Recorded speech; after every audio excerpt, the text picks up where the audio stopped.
जय हिंद दोस्तों। स्वागत है आप सभी का आज के न्यूज़ एनालिसिस में। आज दिनांक है 7 नवंबर और जानते हैं आज की मुख्य खबरें यूपीएससी पर्सपेक्टिव से क्या है आज खास। आज का न्यूज़ ओवरव्यू देख लेते हैं दोस्तों। सबसे पहले हम जानेंगे पर्यावरण सम्मेलन में विकासशील देशों की मदद पर होगी चर्चा। ये हमारे GS2 GS3 से जुड़ा हुआ है, जो कि हाल ही में COP27 चल रहा है, उसके ऊपर कुछ हम यहाँ पर जानेंगे और उसके बारे में विस्तृत चर्चा हम करेंगे इसकी पूरी मीटिंग की खत्म होने के बाद में। इसमें इसका पूरा हम देखेंगे क्या इसमें COP27 में निर्णय लिए गए और क्या क्या यहाँ पर मुद्दे उठाए गए थे। उसके बाद हमारा अगला आर्टिकल रहेगा जमीनी सच्चाई को समझे, पॉक्सो एक्ट में सहमति की उम्र पर करे पुनर्विचार। ये हमारे GS2 से जुड़ा हुआ है, इशू रिलेटेड टू चाइल्ड से जुड़ा हुआ है यहाँ पर। इसमें हम जानेंगे पॉक्सो एक्ट के बारे में। क्या है पॉक्सो एक्ट? अधिनियम 2012 संशोधन, जो उसमें जानेंगे नए नियम और यहाँ पर जानेंगे इसी से संबंधित कुछ बातों को जहाँ पर इसमें हम जानेंगे। इसके बाद हम देखेंगे दिल्ली NCR में जो गैस चैम्बर बन रहा है उससे जुड़े हुए हम कुछ बातें जानेंगे, क्यों दिल्ली में यहाँ पर ऐसी हालत हो जाते हैं और जो जो उसके पीछे योगदान देने वाले कारक है इनके इनके ऊपर हम चर्चा करेंगे। यहाँ पर आप देखते हैं हवा की दिशा, टेबल टॉप सिटी और यहाँ पर वाहन उत्सर्जन, ये कुछ कारण है और भी हम इनके बारे में हम इसमें जानेंगे। ये हमारे GS3 से जुड़ा हुआ है। इसके बाद हम अगला आर्टिकल देखेंगे यूनिफॉर्म सिविल कोड से जुड़ा हुआ है। इसमें हम देखेंगे यूनिफॉर्म सिविल कोड क्या है और जो गुजरात में और अभी जो चुनाव है चुनाव आने वाले हैं और जो हिमाचल प्रदेश है वहाँ पर जो उसी कारण यहाँ पर यूनिफॉर्म सिविल कोड से समान नागरिक संहिता है वो अभी चर्चा में बहुत है और इससे क्वेश्चन बनने की संभावना पूर्णतः दिख रही है। इसी कारण भी ये महत्वपूर्ण हो जाता है और GS पेपर 2 से जुड़ा हुआ है, भारतीय राजनीति से जुड़ा हुआ है। इसमें हम जानेंगे क्या है उत्पत्ति, क्या है संविधान और समान नागरिक संहिता। इसके बारे में हम यहाँ पर कुछ महत्वपूर्ण बातें पहलू इसके जानेंगे। उसके बाद हम जानेंगे CPEC को, CPEC के बारे में जानेंगे, जो चाइना द्वारा बनाया जा रहा है, चाइना के और पाकिस्तान को जोड़ने वाली एक रोड की तरह। यहाँ पर इसके बारे में हम जानेंगे क्या है इसका भारत के लिए महत्वपूर्ण क्यों है ये और भारत क्यों इसका विरोध कर रहा है और इसके बारे में हम कुछ यहाँ पर बातें इसमें जानेंगे CPEC के बारे में।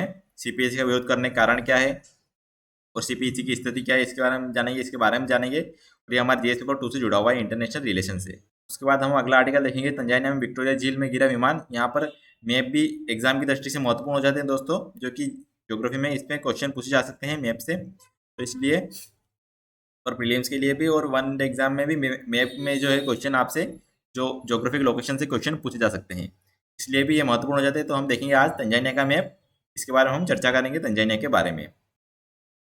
शुरू करते हैं हमारी पहली खबर से, जो कि है पर्यावरण सम्मेलन में विकासशील देशों की मदद पर होगी चर्चा। ये हमारे जो अभी COP27 चल रहा है, ये जो शर्म अल शेख शहर में, कहाँ पर है, यह मिस्र में स्थित है।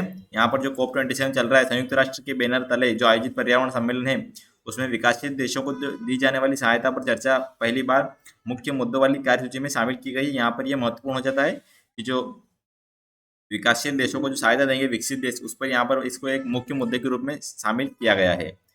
और जो मिस्र में 2 सप्ताह तक चलेगा वो जो 6 से 18 नवंबर तक चलेगा और इसके बाद यहाँ पर इसके मुख्य रूप से हम इस पर चर्चा करेंगे। 18 नवंबर के बाद हम इस पर चर्चा करेंगे ताकि यहाँ पर उसके सारे जो भी इसका एक हमको इसके बारे में पता चल जाएगा, क्या इसकी समरी है, हम उसको हम देखेंगे। और COP26 यहाँ पर महत्वपूर्ण हो जाता है। ग्लासगो सम्मेलन जो ग्लासगो में हुआ था, ये ग्लासगो में हुआ था, यहाँ पर ये महत्वपूर्ण हो जाता है, इसको जरूर पढ़िएगा, ये आपके यहाँ पर है।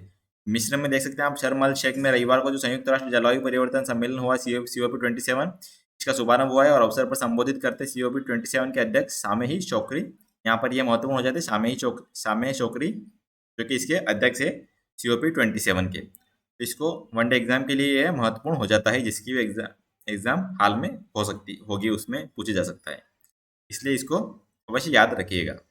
इसमें इस पर चर्चा की भी होगी कि सबसे ज़्यादा जो गर्म रहे, बीते 8 वर्ष सबसे ज़्यादा गर्म रहे हैं अभी तक की, यहाँ पर इसे देखा गया है। तो इसके बारे में हम पूरी चर्चा करेंगे एक साथ। जो हमारा मुख्य आर्टिकल है हम उसको देखते हैं, जो कि हमारे पॉक्सो से जुड़ा हुआ है। पॉक्सो एक्ट के बारे में यहाँ पर जो कर्नाटक हाई कोर्ट ने वहाँ पर उसने विद्यार्थियों को पॉक्सो एक्ट के बारे में जागरूक करने की जरूरत को महसूस किया है और उससे यहाँ पर कुछ संबंधित कुछ निर्देश और बातें कही है। आपसी सहमति से बना लेते हैं संबंध। 16 वर्ष से अधिक उम्र की नाबालिग लड़कियों के घर छोड़ने के मामले आ रहे हैं सामने, जिसके कारण यहाँ पर केस जो हुआ था उसके ऊपर यहाँ पर कर्नाटक हाईकोर्ट ने यहाँ पर कुछ बातें कही है। कर्नाटक हाईकोर्ट ने भारतीय विधि आयोग को यौन अपराधों से बच्चों के संरक्षण एक्ट यानी कि जो पॉक्सो एक्ट है में सहमति से यौन संबंध की उम्र पर पुनर्विचार करने का एक निर्देश दिया है 5 नवंबर को दिए गए फैसले में जस्टिस सूरज गोविंदराज यहाँ पर और जी बसवराज की खंडपीठ ने ऐसा कहा है। यहाँ पर हमारे ये महत्वपूर्ण है वो है कि यहाँ पर हाईकोर्ट ने कहा है कि पॉक्सो एक्ट और आईपीसी की जो धारा है, आईपीसी के बारे में यहाँ पर जागरूकता की कमी है बच्चों में, जिसके फलस्वरूप युवाओं द्वारा इस तरह के अपराध किए जाने के मामले सामने आ रहे हैं। जो महत्वपूर्ण बात यहाँ पर कही है वो है कि 9वीं के बाद से पॉक्सो एक्ट के बारे में दी जाए जानकारी। हाईकोर्ट ने छात्रों को पॉक्सो अधिनियम यानी के बारे में जानकारी जागरूक किया जाना चाहिए ऐसा कहा है। और यह आवश्यक है कि विशेष रूप से कम 9वीं के बाद विद्यार्थियों को पॉक्सो एक्ट के बारे में शिक्षित किया जाए। और हाईकोर्ट ने शिक्षा विभाग के प्रधान सचिव को निर्देश दिया है कि इस संबंध में उपयुक्त शिक्षा सामग्री तैयार करने के लिए एक समिति गठित करें। यहाँ पर यदि पॉक्सो एक्ट या आईपीसी का वे उल्लंघन करते हैं तो क्या कार्रवाई होगी, इस संबंध में बताया जाना आवश्यक है ताकि वो इन अपराधों के बारे में जान सके और वो इनसे मतलब अनभिज्ञ ना रहें। और यहाँ पर जो विभाग है उसको अनुपालन रिपोर्ट दाखिल करने को भी कहा गया है। तो यहाँ पर ये पॉक्सो एक्ट क्या होता है ये हमारे लिए महत्वपूर्ण। चलते देखते हैं पॉक्सो एक्ट के बारे में क्या बात देखेंगे। तो हाल ही में जो केंद्रीय मंत्रिमंडल है तो बच्चों के खिलाफ जो यौन अपराध संबंधी दंड को अधिक कठोर बनाने हेतु अपराध संरक्षण अधिनियम है, जो protection of child from sexual offence POCSO 2012 में संशोधन को मंजूरी दे दी है। ऐसा कुछ ये पहली चर्चा में था अभी। इसमें हमारे लिए मुख्य बात ये हो जाती है कि पॉक्सो क्या है। तो पॉक्सो जो है वो यौन अपराधों से बच्चों का संरक्षण करने संबंधी अधिनियम यानी protection of child from sexual offence act POCSO का संक्षिप्त नाम है। संभवतः देखा जाए तो मानसिक आयु के आधार पर इस अधिनियम का वयस्क पीड़ितों तक विस्तार करने के लिए उनकी मानसिक क्षमता के निर्धारण की आवश्यकता होगी। इसके लिए सांविधिक प्रावधानों को और नियमों की भी आवश्यकता होगी जिन्हें विधायिका अकेले ही लागू करने में सक्षम है। पॉक्सो अधिनियम 2012 को बच्चों के हित और सुरक्षा का ध्यान रखते हुए बच्चों को यौन अपराध, यौन उत्पीड़न तथा पोर्नोग्राफी से संरक्षण प्रदान करने के लिए लागू किया गया था। यहाँ पर महत्वपूर्ण होता है कि यह अधिनियम जो है वो बच्चे को 18 वर्ष से कम आयु के व्यक्ति के रूप में परिभाषित करता है। यहाँ पर ये महत्वपूर्ण हो जाता है कि इसमें बच्चा कौन है, 18 वर्ष से कम उम्र की आयु वाला को यहाँ पर इसमें बच्चा कहा गया है। और बच्चे का शारीरिक, भावनात्मक, बौद्धिक और सामाजिक विकास सुनिश्चित करने के लिए हर चरण को ज़्यादा महत्व देते हुए बच्चे के श्रेष्ठ हितों और कल्याण का सम्मान करता है। और इस अधिनियम में यहाँ पर आप देखेंगे कि लैंगिक भेदभाव नहीं है, यानी कि यहाँ पर बच्चा सिर्फ लड़की के बारे में बात नहीं की गई है, यहाँ पर लड़का भी हो सकता है और जेंडर डिस्क्रिमिनेशन नहीं है यहाँ पर किसी भी आधार पर। अब यहाँ पर हम देखें तो 2020 में जो संशोधन हुए हैं उसके ऊपर हम कुछ मुख्य बिंदु देखते हैं यहाँ पर। तो वर्ष 2012 में जो है पॉक्सो के लागू होने के बाद भी बाल उत्पीड़न संबंधी अपराधों के मामलों में वृद्धि को देखते हुए यहाँ पर जो 2019 में पॉक्सो अधिनियम में कई अन्य संशोधनों के साथ ऐसे अपराधों में मृत्युदंड की सजा का प्रावधान किया गया था। और इस अधिनियम में जो किए गए हालिया संशोधनों के तहत कठोर सजा प्रावधानों के साथ अपराध की रोकथाम से संबंधित उपायों यानी कि जो प्रिवेंटिव मेजर्स लिए गए हैं पर विशेष ध्यान भी दिया गया है। इस संशोधन के माध्यम से बाल उत्पीड़न के मामलों में रोकने के लिए सरकार और अन्य हितधारकों के सहयोग से बच्चों व्यक्तिगत सुरक्षा, मानसिक स्वास्थ्य, लैंगिक अपराधों आदि के बारे में अवगत कराना तथा इन अपराधों से संबंधित शिकायत एवं कानूनी प्रक्रिया के बारे में जागरूकता को बढ़ावा देना है।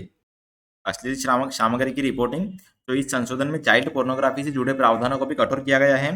नए नियमों के अनुसार यदि कोई भी व्यक्ति चाइल्ड पोर्नोग्राफी से संबंधित कोई फाइल प्राप्त करता है या ऐसे किसी अन्य व्यक्ति के बारे में जानता है जिसके पास ऐसी फाइल हो या वह इन्हें अन्य लोगों को भेज रहा है हो या भेज सकता है, उसके संबंध में विशेष किशोर पुलिस इकाई साइबर क्राइम यूनिट जो cybercrime.government.in पर आपको इसकी जानकारी मिल जाएगी को सूचित करना चाहिए। और यहाँ पर करना उसको जो आपको ये दिख रहा होगा ये वेबसाइट का लिंक, इस पर यहाँ पर इसको सूचित करना चाहिए, ऐसा इसमें बताया गया है।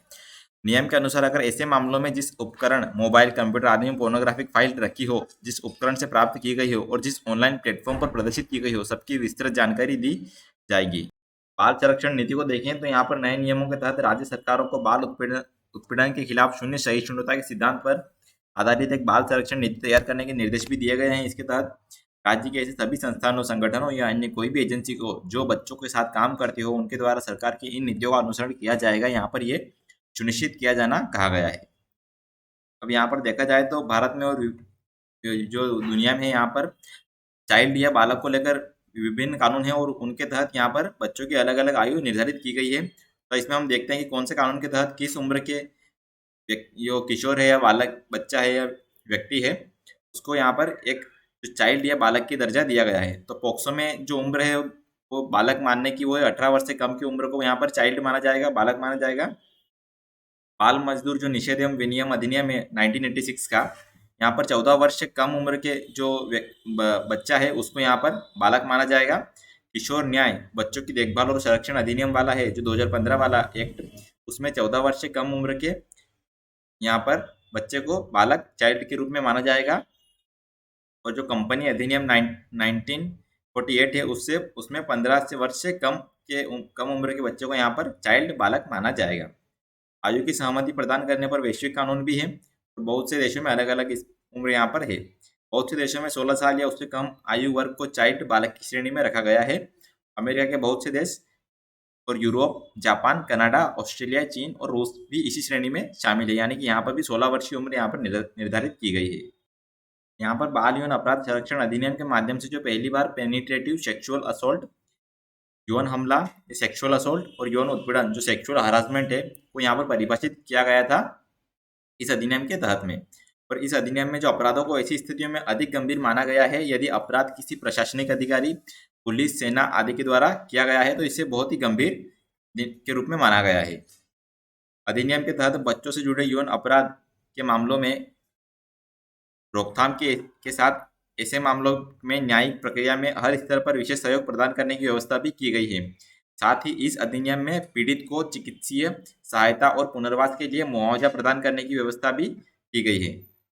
यह अधिनियम लिंग के आधार पर भेदभाव नहीं करता है, जो कि हमने पहले भी देखा है।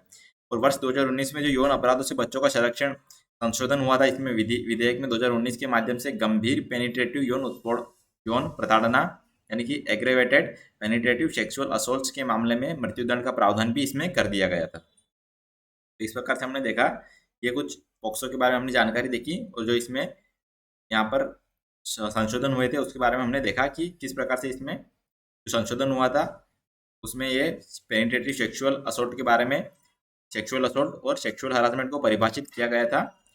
बाल जो यौन उत्पीड़न, बाल यौन अपराध संरक्षण में इस प्रकार से इसको परिभाषित किया गया है। आगे इसमें देखें हम तो यहाँ पर पता चलेगा हितधारकों के लिए जागरूकता कार्यक्रम में क्या क्या किया गया है।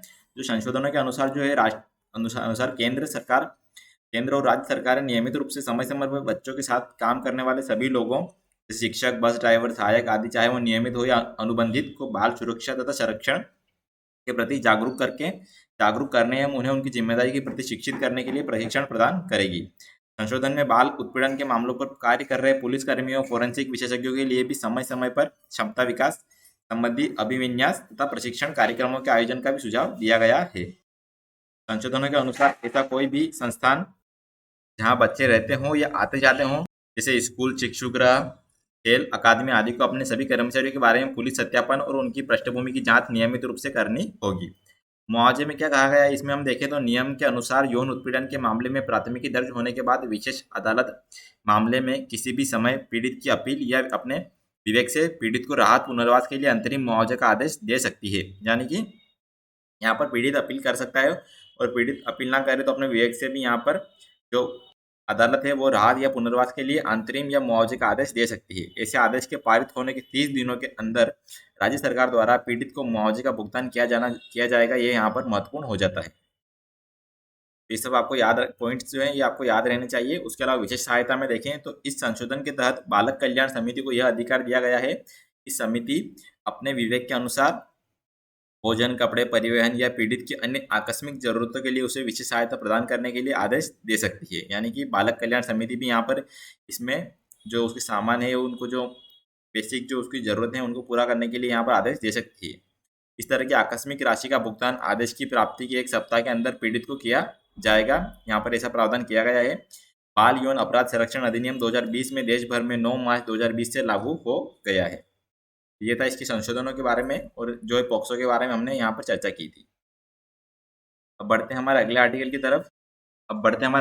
तरफ जो कि है आम सहमति बनाए हम भी करेंगे यूसीसी का समर्थन कांग्रेस। यहाँ पर ये आर्टिकल तो पॉलिटिकल है परंतु यूसीसी है वो हमारे लिए महत्वपूर्ण हो जाता है क्योंकि ये चर्चा में बना रहा है और चुनाव भी आ गए जिस कारण यहाँ पर ये चर्चा में है, इसलिए यह महत्वपूर्ण हो जाता है। तो देखते हैं समान नागरिक संहिता यूसीसी जेएस पेपर 2 से जुड़ा हुआ है, भारतीय राजनीति और जो हाल ही में गुजरात के मुख्यमंत्री हैं उन्होंने भी समान नागरिक संहिता के लागू करने के लिए एक समिति का गठन किया था, जिसके लिए भी ये महत्वपूर्ण हो जाता है। पृष्ठभूमि देखते हैं सबसे पहले। तो अधिकांश नागरिक मामलों में भारतीय कानून पहले से ही एक समान है। उदाहरण के लिए आप देखेंगे तो भारतीय अनुबंध अधिनियम, नागरिक प्रक्रिया संहिता, वस्तु बिक्री अधिनियम, संपत्ति का हस्तांतरण अधिनियम, भागीदारी अधिनियम, साक्ष्य अधिनियम, जो ऐसे कुछ अधिनियम है ये सभी के लिए समान है, चाहे वो किसी भी धर्म जाति का व्यक्ति हो। हालांकि राज्यों ने कई संशोधन किए हैं और इसलिए कुछ पहलुओं में धर्मनिरपेक्ष नागरिक कानूनों में भी विविधता देखी जाती है। धर्मों के विविध व्यक्तिगत कानून हैं यहाँ पर। प्रदेश के सभी हिंदू एक कानून द्वारा शासित नहीं है, न ही सभी मुसलमान या सभी ईसाई एक कानून द्वारा शासित है। यहाँ पर देखे जाए तो कुछ हिस्सों में ब्रिटिश कानूनी परंपराएं लागू है। पुर्तगाली और फ्रांसीसी परंपरा आज भी काम आ रही है, यहाँ पर इसमें पता चलता है। पूर्वोत्तर में देखा जाए तो 200 से अधिक जनजातियां हैं जिनके अपने विविध प्रथागत कानून भी शामिल है। जो पूर्वोत्तर भारत है उसमें आप यहाँ पर ऐसा पता चलेंगे नॉर्थ ईस्ट में। संविधान नागालैंड, मेघालय, मिजोरम में स्थानीय रीति रिवाजों की रक्षा भी करता है, ऐसे प्रावधान इसमें किए गए हैं। और संशोधित जो हिंदू कानून है वहां पर संहिताकरण के बावजूद प्रथागत कानूनों की रक्षा करता है। समान नागरिक संहिता की उत्पत्ति देखिए। सबसे पहले तो ये औपनिवेशिक भारत से इसकी उत्पत्ति के यहाँ पर साक्ष्य मिलते हैं। ब्रिटिश सरकार ने 1835 में 1835 में अपनी रिपोर्ट प्रस्तुत की, जिसमें अपराधों, सबूतों और अनुबंधों से संबंधित भारतीय कानूनों के संहिताकरण के एकरूपता की आवश्यकता पर बल दिया। विशेष रूप से सिफारिश की गई कि हिंदुओं और मुसलमानों के व्यक्तिगत कानूनों को ऐसे संहिताकरण से बाहर रखा जाए।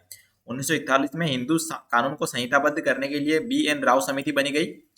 हिंदू कानून समिति का कार्य सामान्य हिंदू कानूनों की आवश्यकता के प्रश्न की जांच करना था। समिति ने शास्त्रों के अनुसार एक संहिताबद्ध हिंदू कानून की सिफारिश की जो महिलाओं को समान अधिकार देगा। यहाँ पर 1941 में ऐसा इसमें प्रावधान किया गया था। समिति के द्वारा, जो कि थी BN राव द्वारा के उसके अध्यक्ष के रूप में गठित की गई थी। हिंदू उत्तराधिकार अधिनियम 1956 का, इसमें हिंदुओं, बौद्धों, जैनियों और सिखों के बीच निर्वासियत यानी जो इंटेस्टेट या जो अपरिभाषित उत्तराधिकार है, अनविल्ड सक्सेशन है, से संबंधित कानून को संहिताबद्ध करता है। अधिनियम ने हिंदू व्यक्तिगत कानून में सुधार किया और महिलाओं को संपत्ति अधिकार और स्वामित्व दिया। या इस अधिकार के द्वारा इसमें महिलाओं को उनके पिता की संपत्ति में संपत्ति का अधिकार भी दिया गया था। यानी कि हिंदू उत्तराधिकारी अधिनियम 1956 में महिलाओं को यहाँ पर संपत्ति का अधिकार दिया गया था उनके पिता की संपत्ति में से, और स्वामित्व का अधिकार भी दिया गया था उस पर। संविधान और समान नागरिक संहिता के बारे में देखते हैं यहाँ पर। तो संविधान और समान नागरिक संहिता, संविधान समान नागरिक संहिता को राज्य के नीति निर्देशक तत्वों में सूचीबद्ध करता है। यानी कि कहाँ पर इसका उल्लेख मिलता है, हमारे नीति निर्देशक तत्व में, यानी कि DPSP में इसका उल्लेख मिलता है, जो कि आर्टिकल 44 में यहाँ पर DPSP में इसका उल्लेख मिलता है। ये यहाँ पर इस प्रकार से संविधान में इसका उल्लेख किया गया है।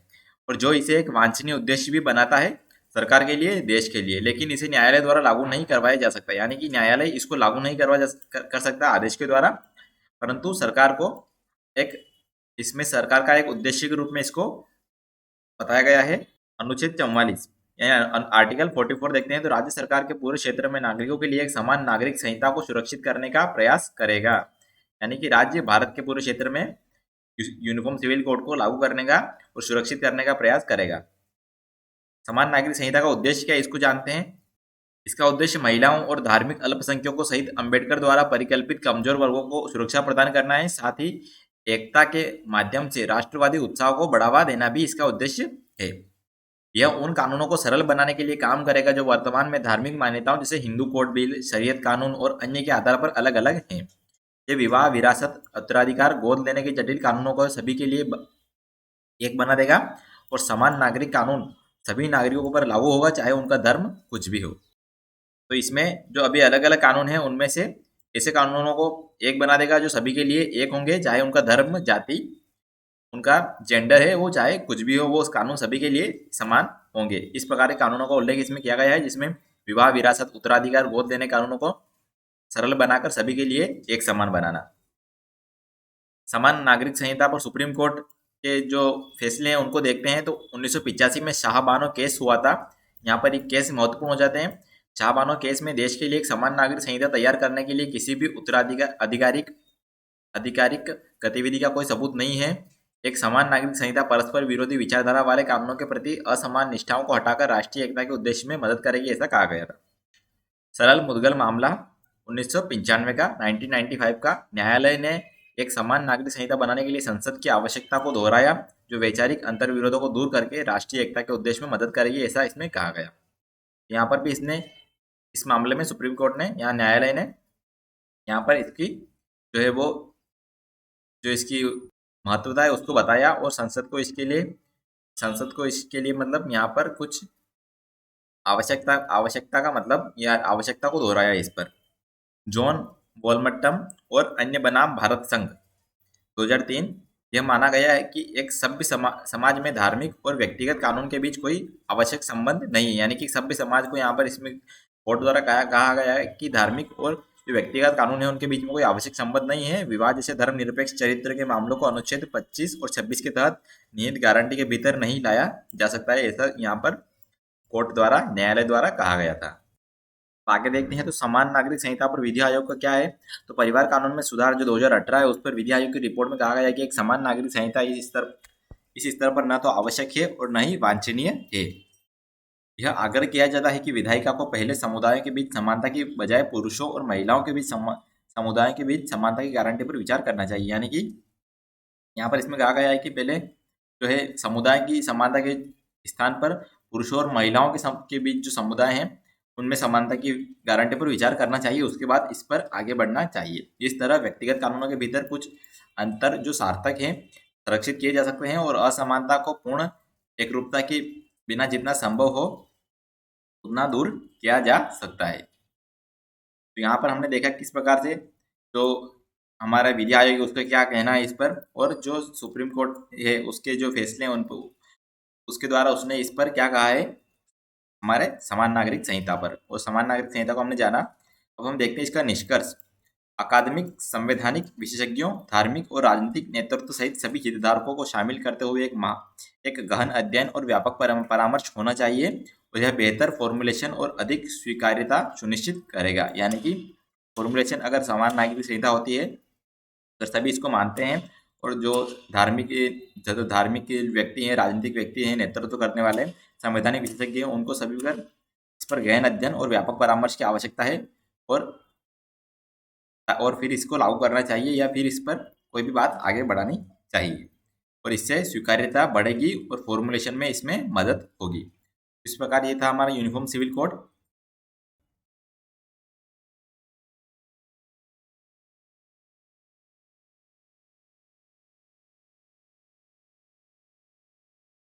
जो कि है सांसों पर संकट। यहाँ पर आप देख सकते हैं, यहाँ पर कुछ आंकड़े दिए गए हैं तो इनको आप पढ़ सकते हैं। हम जो बात दिल्ली में ग्रेप के चौथे चरण से राहत वाहनों से पाबंदी हटी। दिल्ली में जो ग्रेप के चौथा चरण था उसको अब हटा दिया गया है, यानी कि जो चौथा चरण लागू किया गया था दिल्ली की हालत को देखकर, जो प्रदूषण की हालत को देखकर, प्रदूषण का बढ़ता स्तर जो 400 जो उसका स्कोर है उसको पार कर गया था, जो इंडेक्स है एयर क्वालिटी इंडेक्स 400 पार कर गया था, जिसके कारण से वहाँ पर चौथा चरण लागू किया गया था, परंतु अब उसको हटाया जा रहा है। तो यहाँ पर इसको आप पढ़ सकते हैं। ये हालांकि ये आर्टिकल हमारे लिए इतना महत्वपूर्ण नहीं है। यहाँ पर हम जानते हैं कि दिल्ली में इमरजेंसी क्यों होती है, उसके कारण क्या है, इसको हम देखेंगे। और इन कारणों ये आप देख सकते हैं उत्तर प्रदेश में किस कारण से, क्या ये उत्तर प्रदेश में जो पराली जलाई गई या फिर दिल्ली के आसपास एरिया है यहाँ पर क्या कारणों से समस्याएं आ रही है, उनको आप इसमें देख सकते हैं। यहाँ पर पराली न जलाने का विकल्प देख सकते हैं, कई है कार्रवाई का प्राविधान। जो प्राविधान है कार्रवाई का क्या है उसमें आप देख सकते हैं यहाँ पर, और ये आंकड़े आप देख सकते हैं और थोड़ा इनको रिमेंबर कर सकते हैं अगर आपकी एग्जाम के हिसाब से। जैसे आप यहाँ पर अगर आप यूपी की जो पीसीएस एग्जाम है, यूपी की सिविल सर्विसेज के लिए तैयारी कर रहे हैं, तो यहाँ पर आपके लिए महत्वपूर्ण हो जाता है। हम चलते हैं जो एयर क्वालिटी वो दिल्ली के, इसमें जो वायु प्रदूषण आपातकाल एक तरीके से आप इसको कह सकते हैं। यहाँ पर ये क्यों होता है दिल्ली में ऐसी हालत, और उससे योगदान देने वाले कारकों के बारे में हम थोड़ा सा इसमें देख लेते हैं, जो GS3 से हमारे जुड़ा हुआ टॉपिक है पर्यावरण से। तो जो दिल्ली NCR में सर्दियों के दौरान उच्च प्रदूषण का स्तर एक जटिल घटना है जो प्रदूषकों के इनपुट, मौसम और स्थानीय परिस्थितियों जैसे विभिन्न कारकों पर निर्भर है। तो इन्हीं कारकों को हम देखते हैं। सबसे पहला कारक है इसमें जो कहा गया है हवा की दिशा, यहाँ पर महत्वपूर्ण हो जाती है। यहाँ पर आप देखेंगे दक्षिण पश्चिम मानसून के दौरान जो हवा की प्रचलित दिशा है पूर्व की ओर होती है। हवाएं बंगाल की खाड़ी के ऊपर चलती है, नमी और वर्षा को दिल्ली और सिंधु की गंगा के मैदानों तक ले जाती है। मानसून वापसी पर जो है हवाएं हैं वो दिशा उत्तर पश्चिम में बदल जाती है, ये हवाएं पंजाब में फसल जलने से लेकर दिल्ली के ऊपर के क्षेत्र तक और फिर गंगा के बेसिन में पार्टिकुलेट मैटर, ये जो अनिवार्य रूप से धुआं और कालिक ले जाती है, यानी जो पार्टिकुलेट मैटर है जो कि यहाँ पर धुआं और कालिक यहाँ पर कहा गया है, उसको यहाँ पर ये ले जाती है। तो ये था तो कुछ हवा की दिशाओं का कारण कि हवा की दिशा किस प्रकार से इसमें योगदान देती है। तो हम अगला देखें तो यहाँ पर तापमान आ जाता है। जो तापमान है सर्दियों के दौरान इन्वर्जन हाइट, जो परत जिसके आगे प्रदूषक ऊपरी वायुमंडल में नहीं फैल सकते, नीचे आ जाती है। इसके कारण हवा में प्रदूषकों की अधिक मात्रा सतह के करीब होती है और AQI बिगड़ता है, यानी एयर क्वालिटी इंडेक्स है वो यहाँ पर बिगड़ता दिखाई देता है। दिल्ली का भूगोल और स्थलाकृति देखें तो दिल्ली सहित सिंधु गंगा बेसिन जो है वो दक्षिण में मालवा और दक्कन के पठारों से घिरी एक लंबी घाटी की तरह है। दक्षिण पश्चिम और उत्तर उत्तर में अरावली पर्वत हिमालय है, जो इस क्षेत्र में वायु प्रवाह में बाधा के रूप में कार्य करते हैं, यानी कि जो बड़े बड़े पहाड़ आ जाते हैं, पर्वत आ जाते हैं बीच में, जिसके कारण यहाँ पर वायु का प्रवाह सही से नहीं हो पाता और यहाँ पर एक ट्रैप हो जाता है वायु का प्रवाह, और बाधा के रूप में ये कार्य करते हैं। यहाँ पर टेबल टॉप सिटी दिल्ली विशेष रूप से अरावली पहाड़ियों से घिरी हुई है, जो दिल्ली के एक बड़े हिस्से को टेबल टॉप सिटी बनाती है। यह दिल्ली के मौसम संबंधी परिस्थितियों, उच्च वाहनों के प्रदूषण के स्तर और स्थलाकृति के संगम द्वारा निर्मित महत्वपूर्ण प्रदूषण प्रकरणों के लिए अति संवेदनशील बनाता है। जब ये सभी स्थितियां एक साथ आती है तो आमतौर पर अक्टूबर से मध्य दिसंबर की अवधि में, जिससे सिंधु गंगा बेसिन में प्रदूषण का स्तर अधिक हो जाता है। पंजाब और हरियाणा में पराली जलाना इसका मुख्य कारण हो जाता है। एक और यहाँ पर सर्दियों के दौरान जो दिल्ली की हवा में PM2.5 की मात्रा में 30-40% योगदान देता है, और कारण है इसका बहुत कम समय में अगली फसल के लिए खेतों को तैयार करने की आवश्यकता के कारण पराली जलाना आवश्यक हो जाता है। निर्माण का भी इसमें बहुत महत्वपूर्ण योगदान होता है। जो PM2.5 प्रदूषण में इसका एक छोटा सा योगदान है। इन गतिविधियों से निकलने वाले कण आमतौर पर बड़े होते हैं और PM10 सांद्रता में जुड़ जाते हैं, यानी कि ये PM10 की सांद्रता में जुड़कर यहाँ पर और प्रदूषण को बड़ा स्तर पर फैलाते हैं। निर्माण पर प्रतिबंध लगाने से मौजूदा स्थिति पर कोई महत्वपूर्ण प्रभाव पड़ने की संभावना नहीं है, ऐसा इसमें बताया गया है। वहाँ क्योंकि इनका जो इसमें योगदान है वो भी कम है, इसलिए इसका ज़्यादा इस पर इफेक्ट नहीं पड़ेगा, ऐसा इसमें बताया गया है। वाहन उत्सर्जन देखें तो डीजल वाहन विशेष रूप से पुराने ट्रक है, उनमें पुराने ट्रक में यहाँ पर जो है वो सही से बहुत धुआं होता है और उनका जो इंजन जो वो धुआं बहुत छोड़ता है, जिस कारण भी यहाँ पर उच्च PM2.5 स्तरों के लिए एक महत्वपूर्ण योगदानकर्ता के रूप में देखा जाता है, और उनकी आवाजाही पर प्रतिबंध से स्थिति को कुछ हद तक सुधारने में मदद मिल सकती है। वायु प्रदूषण आपातकाल, जब वायु की गुणवत्ता लगातार खराब होती रहती है तो और उस बिंदु पर पहुंच जाती है जहां सख्त नियंत्रण उपायों की आवश्यकता होती है, तो इसे वायु प्रदूषण आपातकाल कहा जाता है। यह अनुमानित या वास्तविक मौसम संबंधी स्थितियों, वायु प्रदूषण उत्सर्जन के संयोजन को भी संदर्भित करता है, जो मुख्य मौसम संबंधी कारकों के साथ मानव स्वास्थ्य के लिए तत्काल और महत्वपूर्ण खतरा पैदा करते हैं या कर सकते हैं। मुख्य कारण इसमें आप देखेंगे तो मौसम संबंधी कारकों के साथ हवाओं की कमी है, जो आमतौर पर वायु प्रदूषण को क्षैतिज रूप से फैलाती है और एक स्थिर वायुमंडलीय परत होती है जो ऊर्ध्वाधर मिश्रण को रोकती है। वायु गुणवत्ता सूचकांक देखते हैं। AQI क्या होता है। AQI एक पैरामीटर है जिसका उपयोग यह मापने के लिए किया जाता है कि हवा कितनी प्रदूषित है, यानी कि एयर क्वालिटी इंडेक्स। यह वातावरण में वायु की गुणवत्ता को मापने के लिए वायु प्रदूषकों, जमीनी स्तर के ozone, carbon monoxide, sulphur dioxide, nitrogen dioxide और वायुजनित जो कणों और एरोसोल जैसे PM2.5 और PM10 को ट्रैक करता है यह AQI। AQI को 0 से 500 की सूचकांक पर मापा जाता है। AQI का स्तर जितना अधिक होगा, स्वास्थ्य की चिंता उतनी अधिक होगी। उदाहरण के लिए 50 से उससे कम का AQI स्कोर स्वस्थ वायु गुणवत्ता को इंगित करता है, जबकि AQI 300 या उससे अधिक होना खतरनाक वायु गुणवत्ता को इंगित करता है। यहाँ पर आपको याद होगा कि AQI के इंडेक्स के आधार पर ही यहाँ पर दिल्ली में ग्रेप्स के विभिन्न चरणों को लागू किया जाता है। ग्रेप्स में 4 चरण होते हैं, जिसका हमने पहले के वीडियो में हमने इस पर चर्चा की हुई है। ये था हमारा एयर क्वालिटी के बारे में, दिल्ली की हालत। अब हम बढ़ते हैं हमारे अगले आर्टिकल की तरफ। यहाँ पर आपको दिख रहा होगा मुद्दे में जो आर्टिकल आया है, ये आपको पढ़ना होगा। इसको आप पढ़ सकते हैं। इसमें कुछ डाटा वगैरह दिया गया है जो रटना जरूरी नहीं है, इसको आप समझिएगा। यहाँ पर जो है कोयला से पीछा क्या है, बहुत कठिन है डगर। इसको आप गरीब देशों की आर्थिक मदद किस प्रकार से क्या कुछ हो सकती है, इनको आप पढ़िएगा जरूर। ये पूरा है, ये सारा आपको समझ आ जाएगा। यहाँ पर आप देख सकते हैं, आप चुको अब मत चुको दुनिया, इसको आप पूरा जरूर पढ़िएगा। उसके बाद हमारा अगला आर्टिकल जो है वो है CPEC से जुड़े चीनी कामगारों को मिलेगी बुलेट प्रूफ कार की सुविधा। ये हमारे GS2 इंटरनेशनल रिलेशन से जुड़ा हुआ है। यहाँ पर जो पाकिस्तान में कार्य चल रहा है परियोजना, इसमें सभी कर्मियों को बुलेट प्रूफ कार की सुविधा मिलेगी, ऐसा चीन ने कहा है। और सभी कामगार जो है वो अब आने के लिए बुलेट प्रूफ वाहनों का उपयोग कर सकेंगे। इसके लिए चीन और पाकिस्तान में सहमति बन गई है। चीन पाकिस्तान आर्थिक गलियारा है, उसमें सीपीसी जो कि अरब सागर पर पाकिस्तान के ग्वादर बंदरगाह और उत्तर पश्चिम के चीन के शिनजियांग उइगर स्वायत्त क्षेत्र में काशगर से जोड़ता है। 60 अरब डॉलर का सीपीसी चीन की महत्वाकांक्षी बेल्ट एंड रोड इनिशिएटिव जो बीआरआई है, बेल्ट एंड रोड इनिशिएटिव का एक हिस्सा है। तो यहाँ पर सीपीसी यहाँ पर इसका हिस्सा है, यहाँ पर पता चला। यहाँ पर हमारे लिए महत्वपूर्ण हो जाता है कि सीपीसी क्या है, भारत के इससे क्या समस्या है और किस प्रकार से ये यहाँ पर सीपीसी के बारे में हम कुछ इसमें जानेंगे, स्थिति जानेंगे। तो अब देखते हैं हम सीपीसी के बारे में। जीएस पेपर 2 से जुड़ा हुआ है, अंतर्राष्ट्रीय संबंध से सीपीसी और भारत। तो यहाँ पर हाल ही में जो भारत के विदेश मंत्री हैं एस जयशंकर, उन्होंने भी एससीओ की जो एक वर्चुअल बैठक हुई थी उसके दौरान कहा है कि जो कनेक्टिविटी परियोजना को सदस्य देशों की संप्रभुता एवं क्षेत्रीय अखंडता का सम्मान भी करना चाहिए और अंतर्राष्ट्रीय कानून का सम्मान करना चाहिए। यह इनका सीपीसी को लेकर एक बयान था। यह चीन पाकिस्तान आर्थिक गलियारे सीपीसी के संदर्भ में था, जो चीन के belt and road initiative BRI का हिस्सा है। सीपीसी के बारे में जानते हैं।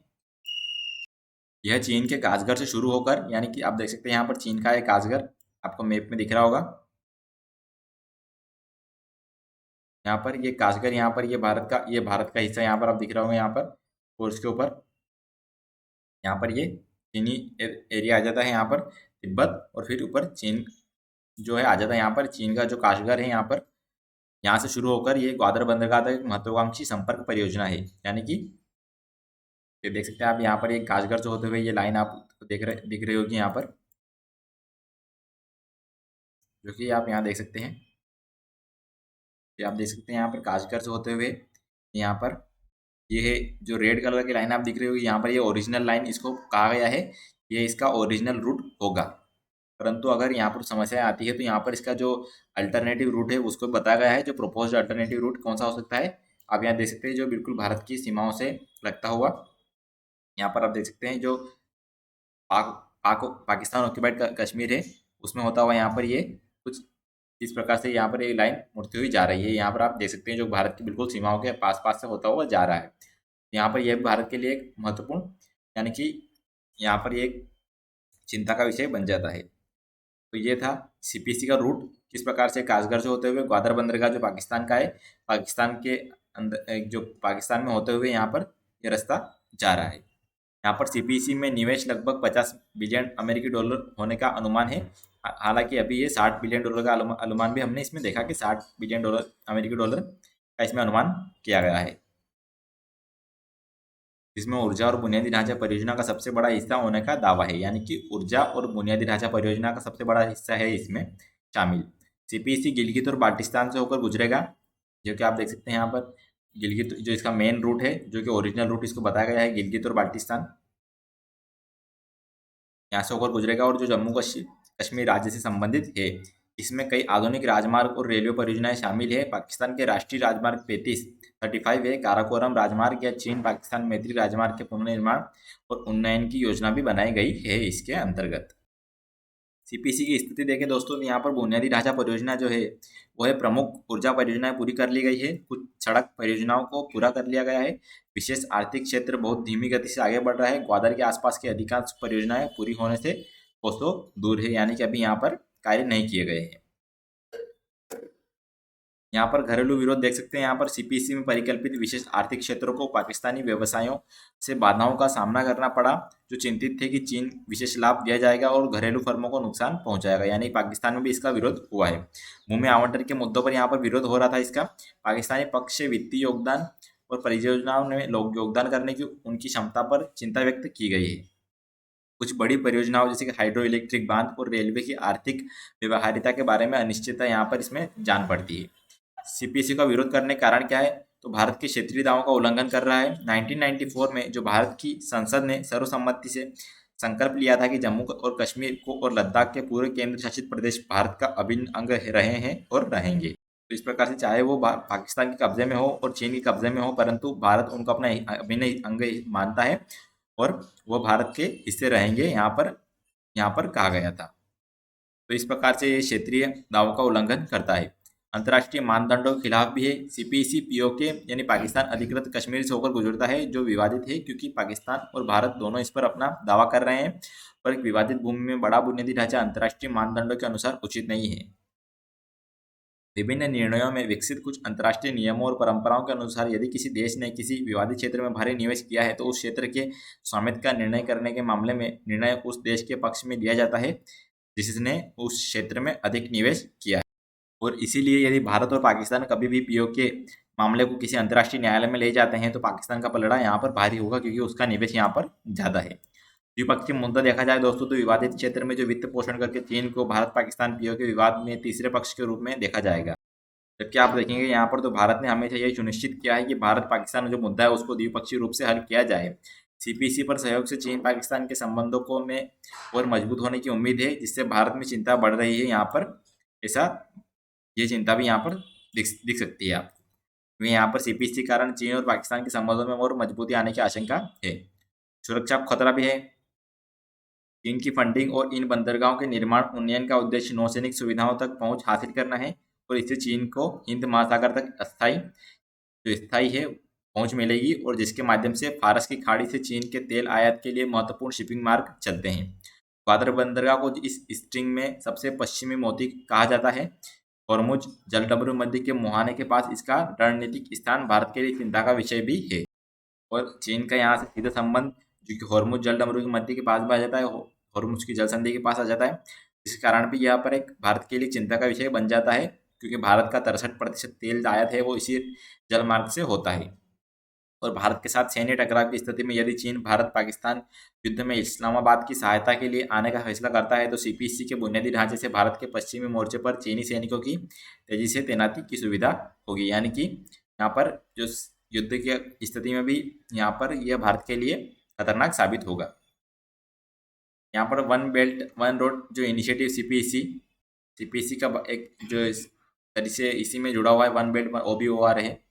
इसको इसके बारे में हम कुछ जानते हैं। सीपीसी की इससे जुड़ा हुआ क्या है, इसमें मुख्य इसमें क्या क्या प्रावधान है, क्या क्या मुद्दे हैं इसको हम देखते हैं। सीपीसी के चीन के मुख्य शहरों को मध्य एशिया, पश्चिम एशिया, भूमध्य सागरीय क्षेत्र और अंततः यूरोप से जोड़ने वाली एक आर्थिक बेल्ट बनाने की परिकल्पना की है। सीपीसी के दो घटक हैं, सिल्क रोड इकोनॉमिक बेल्ट, जमीन पर आर्थिक बेल्ट, यानी कि जो सिल्क रोड इकोनॉमिक बेल्ट है, और मेरीटाइम सिल्क रोड यानी कि पानी पर आर्थिक बेल्ट है। सीपीसी की दोनों घटकों में भारत से होकर गुजरना और भारत के चारों ओर से गुजरना शामिल है। यहाँ पर स्ट्रिंग ऑफ पर्ल है। चीन का सीपीसी चीन की स्ट्रिंग ऑफ पर्ल नीति को मजबूत करेगा। स्ट्रिंग ऑफ पर्ल एक सामरिक रणनीति है जिसमें चीन भारत के चारों ओर श्रीलंका, पूर्वी अफ्रीका, मालदीव, बांग्लादेश आदि में सैन्य अड्डे विकसित करेगा, जिसके दोनों रणनीतिक या सामरिक उद्देश्य भी हैं। यदि भारत कभी भी चीन के साथ युद्ध करता है तो यहाँ पर ये इसको सहायता करेंगे, क्योंकि चीन के पक्ष में यहाँ पर आप देख सकते हैं सहायता होंगे अगर चीन इसमें सफल रहता है तो। यह इन क्षेत्रों में भारत के प्रभाव को भी कम करता है, और इसके सफल होने पर यह भारत के लिए नुकसानदायक साबित होंगे। यहाँ पर इसका हम निष्कर्ष देखते हैं तो भारत की आशंका को संपर्क गलियारे विरोध के रूप में नहीं बल्कि संप्रभुता के समर्थक के रूप में देखा जाना चाहिए। भारतीय चिंता भारतीय विदेश मंत्री एस जयशंकर के बयान चीन को भारत की क्षेत्रीय संप्रभुता का सम्मान करना चाहिए, क्योंकि बीजिंग अपनी संप्रभुता से संबंधित मामलों के लिए बहुत संवेदनशील है द्वारा अच्छी तरह से व्यक्त किया गया है। एक चीन नीति को एक भारत नीति के अनुरूप होना चाहिए, अर्थात चीनी को भारतीय दावों के प्रति संवेदनशील होना चाहिए। संघाई सहयोग संगठन एससीओ के बारे में हम कुछ जानते हैं दोस्तों, क्योंकि हाल ही में इसकी मीटिंग हुई थी। तो एससीओ की स्थायी अंतर सरकारी अंतर्राष्ट्रीय संगठन है। यह एक यूरेशियाई राजनीतिक, आर्थिक और सैन्य संगठन है जिसका लक्ष्य इस क्षेत्र में शांति, सुरक्षा और स्थिरता को बनाए रखना है। सदस्य देश इसमें कौन कौन से हैं तो चीन, रूस, कजाकिस्तान, किर्गिस्तान, तजाकिस्तान, शंघाई 5 है। उज्बेकिस्तान के बाद यह एससीओ बन गया था। भारत और पाकिस्तान 2017 में इसमें सदस्य बने हैं। ईरान को 2021 में एससीओ में जोड़ा गया था। ये था हमारा सीपीसी से जुड़ा हुआ आर्टिकल। अब हम बढ़ते हैं हमारे अगले आर्टिकल की तरफ। इसमें हम देखेंगे तंजानिया में विक्टोरिया झील में गिरा विमान। मैप इसका हम मैप देखेंगे तंजानिया का, कि मैप भी हमारे लिए महत्वपूर्ण हो जाते हैं। यहाँ पर आप देख सकते हैं तंजानिया का मैप। सबसे पहले हम इसको तंजानिया को मैप पर देखते हैं अफ्रीका के। तंजानिया अफ्रीका का एक देश है, तो यहाँ पर इसको हम मैप में देखते हैं कहाँ पर ये अफ्रीका में लोकेटेड है। तो यहाँ पर आप देखेंगे ये इसके पूर्वी क्षेत्र में, यहाँ पर आप देख रहे होंगे इसको। जो ट्रॉपिक ऑफ कैप्रिकॉर्न है और इक्वेटर के बीच में यहाँ पर ये स्थित है। या भूमध्य रेखा और मकर रेखा के बीच में यहाँ पर ये स्थित है और इसी के पास में जो भूमध्य रेखा इसके सबसे पास में लगती है। यहाँ पर आप देख रहे होंगे तंजानिया, यहाँ पर लेक विक्टोरिया इसमें स्थित है और लेक विक्टोरिया से होकर भूमध्य रेखा निकलती है, यह भी आपको याद होना चाहिए। और अफ्रीका की सबसे ऊंची चोटी जो माउंट किलिमंजारो वो भी तंजानिया में स्थित है, वो भी यहाँ पर आपको पता होना चाहिए।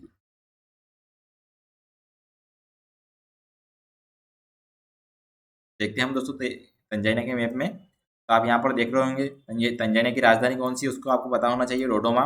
तो यहाँ पर इसमें स्थित है डोडोमा, तंजानिया की राजधानी, ये आप देख सकते हैं तंजानिया के मैप में। उसके अलावा अगर आप यहाँ पर देखें तो ये डोडोमा है यहाँ पर, और जो माउंट किलिमंजारो वो यहाँ पर इसके सबसे ऊपरी भाग में स्थित है, उत्तरी पूर्वी भाग में इसके स्थित है। यहाँ पर लेक विक्टोरिया देख सकते हैं आप, यहाँ आधी तंजानिया में यह लगती है। उसके अलावा आप यहाँ देखेंगे तो लेक, यहाँ पर इसके पश्चिम भाग में आप देख सकते हैं लेक तंगानिया का। उसके अलावा नीचे रहेंगे तो लेक रुकवा, यहाँ पर लेक नाइसा स्थित है। सोंगिया यहाँ पर आप ये स्थित है इसके यहाँ। उसके अलावा आप देख सकते हैं यहाँ पर रूफीजी रिवर जो यहाँ पर जा रही है इससे, फिर इसको आप देख सकते हैं। रुबेहो माउंटेन्स आपका यहाँ पर देख सकते हैं, रुबेहो माउंटेन्स जो इसमें स्थित है। यहाँ पर सेरेंजिटी प्लेन जो है वो भी यहाँ पर स्थित है, सेरेंजिटी प्लेन मैदान है उसके, ये यहाँ पर तंजानिया में स्थित है। तंजानिया के ऊपर यहाँ पर आप देख सकते हैं केन्या लग जाता है, इसके नीचे जाम्बिया आ जाता है, मोजाम्बिक, मालावी, यहाँ पर इन देश आ जाते हैं इसके साइड में। युगांडा इसके पड़ोसी देश के रूप में स्थित है यहाँ पर। और सेरेंगेटी नेशनल पार्क यहाँ पर आप देख सकते हैं ऊपर, सेरेंगेटी नेशनल पार्क भी यहाँ पर स्थित है। तो यहाँ पर ये सेरेंगेटी प्लेन भी यहाँ पर स्थित है, सेरेंगेटी नेशनल पार्क यहाँ पर स्थित है। तो ये यहाँ पर कुछ इसकी महत्वपूर्ण भू आकृतियाँ थी जिसको हमने जाना। यहाँ पर माउंट किलिमंजारो महत्वपूर्ण हो जाता है, डोडोमा इसकी राजधानी यहाँ पर महत्वपूर्ण हो जाती है, और सेरेंगेटी नेशनल पार्क भी हो जाता है। यहाँ पर आप देख सकते हैं मोकेंडे प्लेटू भी यहाँ पर नीचे स्थित है, इसको भी आप देख लीजिएगा। ये था तंजानिया का मैप और ये था हमारा आज का न्यूज़ एनालिसिस। इसी के साथ ये वीडियो यहीं पर ख़त्म होता है। धन्यवाद।